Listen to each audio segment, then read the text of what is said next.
Hey everybody, my name is Damon Knight, and welcome once again, and as always, to our ongoing series of A Complete Noob's Guide to Astrophotography.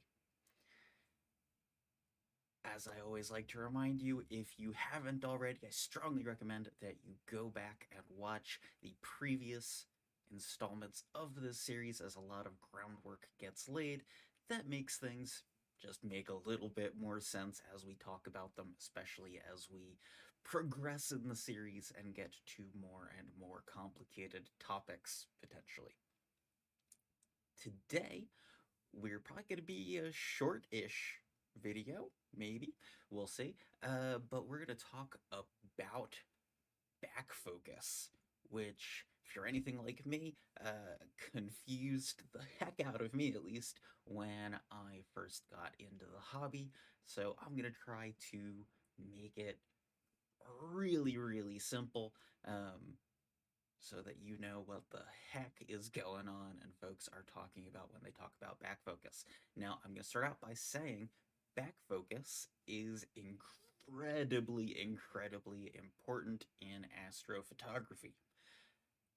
It can really make or break your images, and especially the stars and how good they look.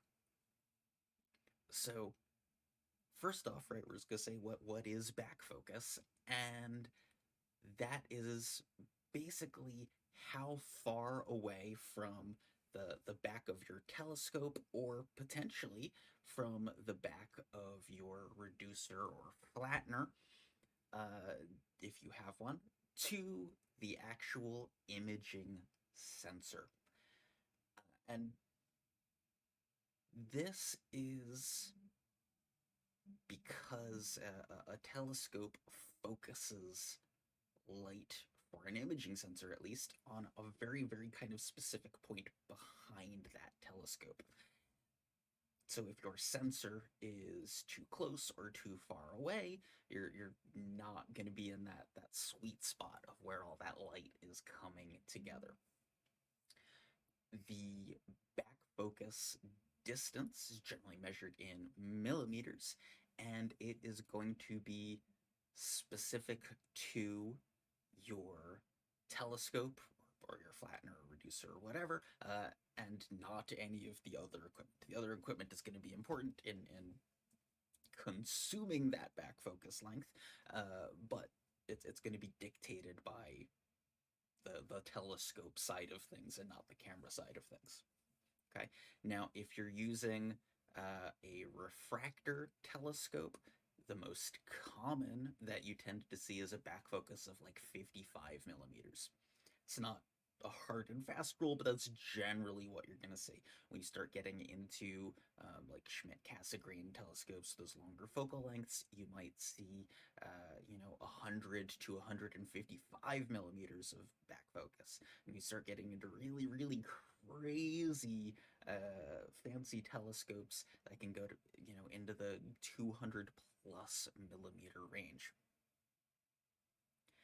And you may still be going, well, okay, what does that mean? And your equipment, basically between your sensor and that telescope, you have that kind of much space to work with. If you just have a camera and a telescope, first thing to keep in mind is your camera is going to have some amount of back focus set. You can look this up in the specifications. 12 and a half millimeters or 17 and a half millimeters, things like that are very, very common. And basically what that means is, if you, as an example, you have a 55 millimeters of back focus for your telescope, then you would subtract, and we'll say it's, the 12.5 for your camera, which again, it may not be, look into your specifics.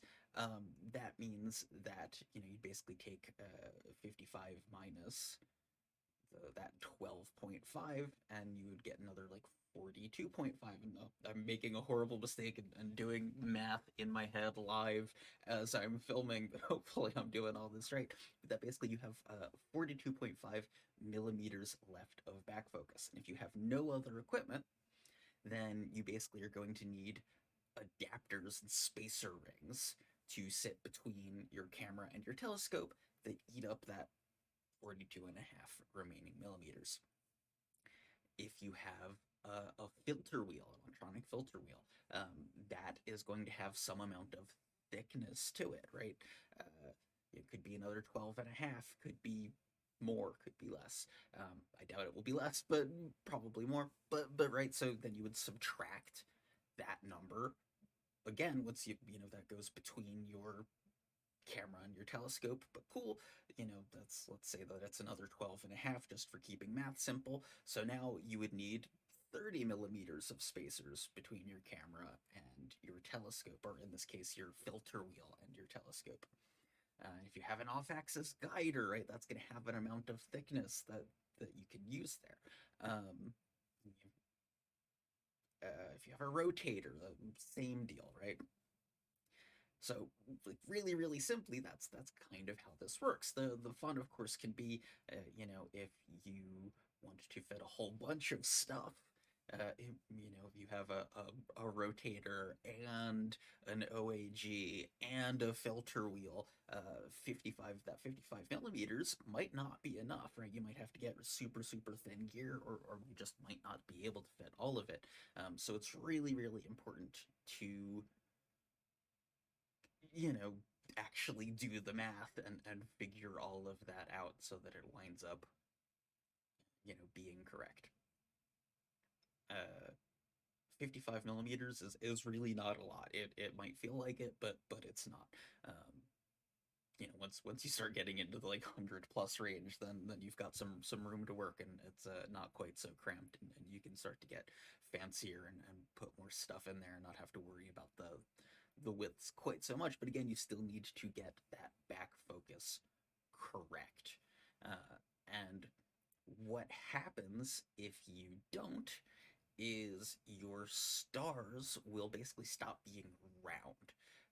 And I'll borrow someone else's fantastic graph to put up on the screen here so you can kind of see. But basically, right, if your back focus, oh, and I'm gonna try to do this off memory because I don't have the graph in front of me.